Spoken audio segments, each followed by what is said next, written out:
Dans le noir, plongé dans l'horreur.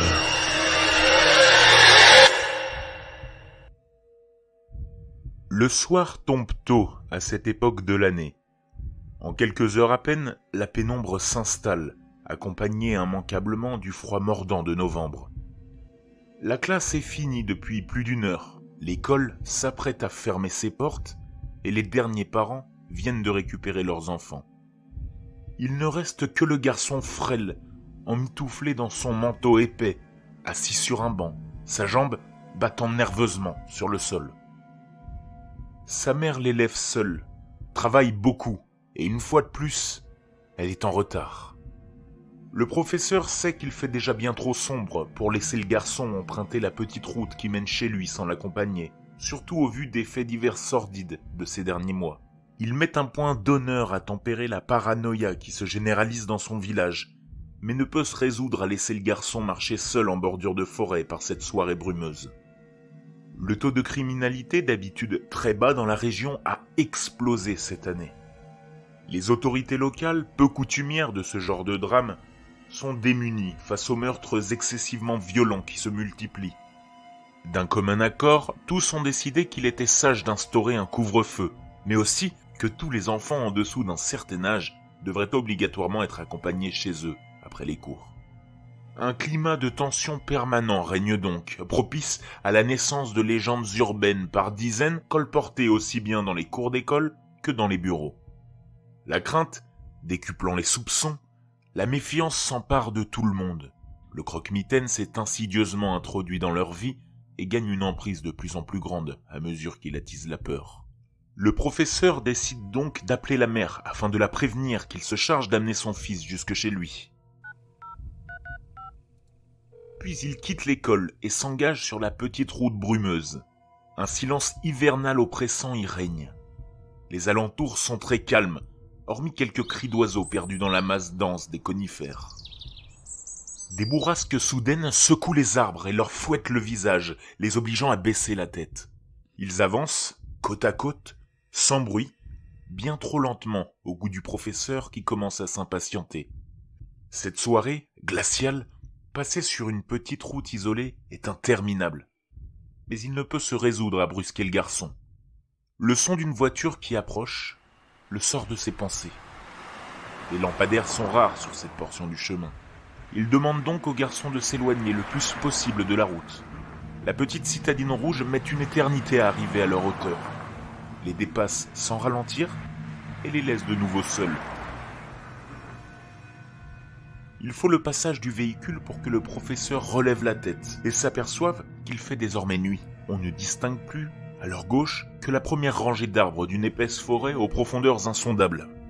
Le garçon fixe les phares qui s'évanouissent au loin d'un regard anxieux.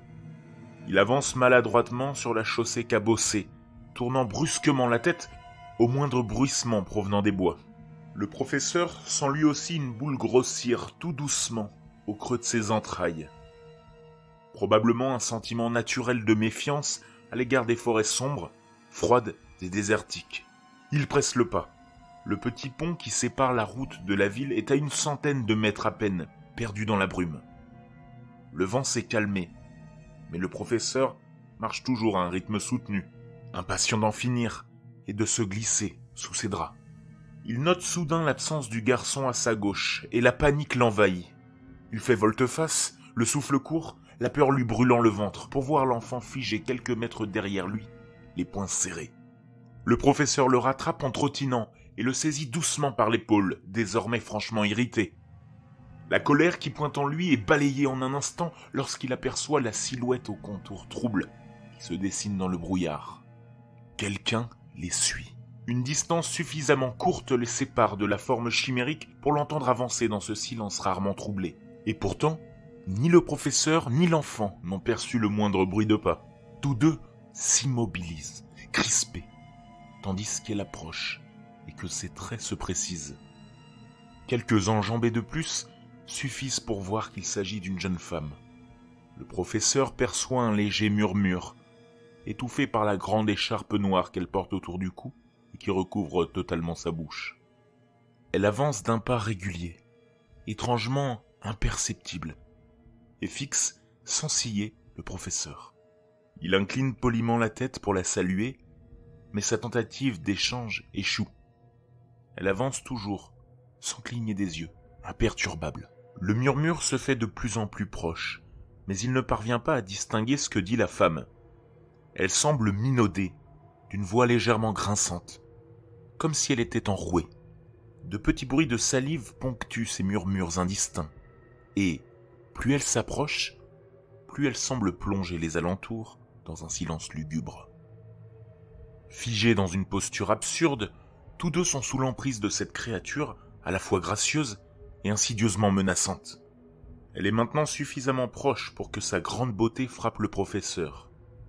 Elle a un regard sombre, à la fois sournois et hautain. Ses longs cheveux, ailes de corbeau, soigneusement attachés en arrière, encadrent un visage harmonieux à la peau laiteuse.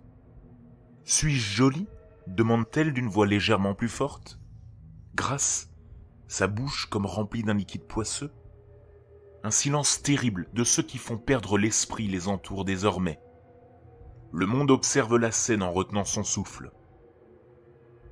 Le professeur force instinctivement l'enfant à reculer et s'interpose entre lui et l'inconnu à l'aura sinistre. L'étrangeté de la situation fait bourdonner tous ses sens. Il lutte contre l'envie de fuir. Un sentiment de menace obscure le fait frissonner tout entier, mais rien ne justifie de prendre l'enfant sous le bras et de d'étaler à toutes jambes. Il tente de rationaliser, de comprendre ce qu'une femme peut bien faire sur une route désertique à la tombée de la nuit par ce froid. Quelque chose ne va pas. Quelque chose de mauvais dans sa façon d'être, dans la manière qu'elle a de faire taire la nature. Dans un effort désespéré pour désamorcer la gêne et en finir le plus vite possible avec cette rencontre angoissante, le professeur opine maladroitement et balbutie quelques mots. La femme, en réponse, commence à lentement défaire son écharpe, une lueur épouvantable dans les yeux. Elle révèle finalement sa bouche, et une horreur irrépressible s'engouffre dans les entrailles du professeur, le possédant tout entier, anéantissant tout bon sens et tout réflexe de survie. Il a face à lui une jeune femme aux joues horriblement mutilées, des plaies béantes s'étirant de la commissure de ses lèvres à ses oreilles en un rictus terrible. Malgré l'éclairage très faible de la route, il distingue des dents d'une blancheur éclatante derrière les filaments de chair meurtrie, le sang séché, le pus, la salive. Une odeur abominable de pourri, pire que la mort, se répand quasi instantanément. Des vagues fétides atteignent l'enfant et le professeur. Et tous deux sentent leurs estomacs se retourner. « Suis-je jolie » croasse-t-elle jovialement, tandis que salives et sang s'échappent de sa bouche massacrée. Le professeur, tétanisé, ne peut s'empêcher de fixer cet abominable sourire, tandis que la femme lève les mains vers son visage. Tout à coup, comme s'ils avaient été réveillés en plein sursaut, le garçon hurle d'une voix stridente. L'inconnu enfonce ses ongles dans les joues du professeur, arrache sauvagement des lambeaux entiers de sa peau, en hurlant. Elle le griffe, le défigure, le mutile. Sa chair tombe au sol dans un bruit ignoble, tandis qu'il se laisse faire en gémissant des supplications incompréhensibles. Le sang du professeur, chaud et poisseux, éclabousse l'enfant. Cette fois, il ne peut retenir sa nausée.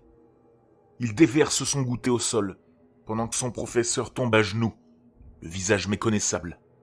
Le garçon prend à peine le temps de s'essuyer la bouche avec sa manche et, dans une impulsion, se met à courir, à toutes jambes. En quelques secondes, sa figure est recouverte de larmes et son pantalon d'urine. Il n'a jamais couru aussi vite. Ses jambes battent la route abîmée, sans qu'il ressente la moindre fatigue. Son souffle est brûlant, mais il ne ralentit pas. Dans son esprit, une cacophonie mentale sans fin ni logique explose constamment. Il ne peut que courir. Il arrive au bout de la petite route de forêt, là où les arbres laissent leur place aux lampadaires et à leur lumière blafarde. Il traverse le petit pont et s'engage dans le village silencieux, à toute vitesse. Derrière lui, il sent quelque chose d'oppressant, comme si une entité immense et pernicieuse essayait de le rattraper et de le digérer lentement. Mais pas une fois il ne se retourne, malgré la curiosité morbide qui le ronge. Il tombe et perd son bonnet dans la chute, s'érafle la main sur le béton froid et humide mais continue sa route, se relevant d'une traite, courant avant même d'être complètement debout. De l'autre côté de la route déserte, il voit sa maison. Il traverse d'un bond, ne prend pas garde aux éventuelles voitures. Arrivé sur le perron, il tambourine de toutes ses forces à la porte pendant une dizaine de secondes, sans prêter attention à la douleur dans ses poings. Il sent la présence terrible dans son dos. Il sent qu'elle se rapproche, que, s'il se retourne, il mourra. L'air qu'il inspire par saccades lui brûle la gorge. Il hoquette un appel à l'aide, supplie qu'on lui ouvre, griffe la porte. Mais visiblement, sa mère n'est pas rentrée. En tremblant de tout son corps, il sort son trousseau de clés de sa poche et dans l'effort de concentration le plus intense de sa courte vie, ouvre la porte et la claque si fort derrière lui que les fenêtres en tremblent. Il verrouille en tentant de contrôler les spasmes de terreur qui s'emparent de lui. Par habitude, ou pour reproduire le réconfort du retour chez soi après une longue journée, il enlève ses chaussures et manque de tomber. Il monte les escaliers menant aux chambres, en trébuchant, enfonce la première porte et s'effondre en tremblant violemment sur son lit tout habillé. La panique devenant insoutenable, sa vue se trouble et il perd connaissance. Il s'agite de longues heures. Son esprit s'est replié sur lui-même, hermétique au monde extérieur. Il se réfugie dans l'inconscience afin d'assimiler le choc, mais des silhouettes cauchemardesques hantent son sommeil. Parfois, il lui semble se réveiller, percevoir de la lumière ou un son, mais aussitôt, il replonge dans la brume.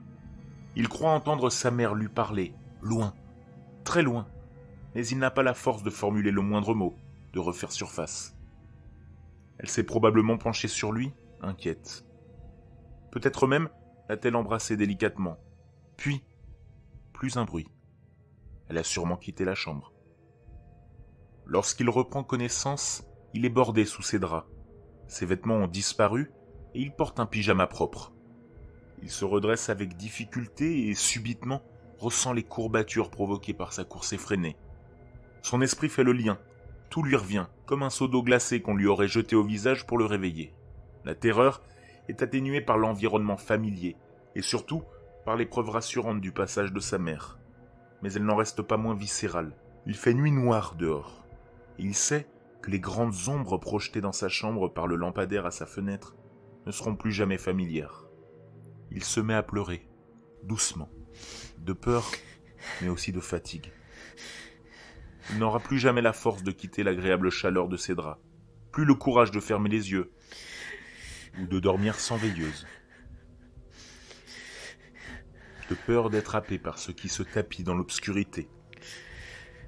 Il se recroqueville sous la couverture et sanglote doucement.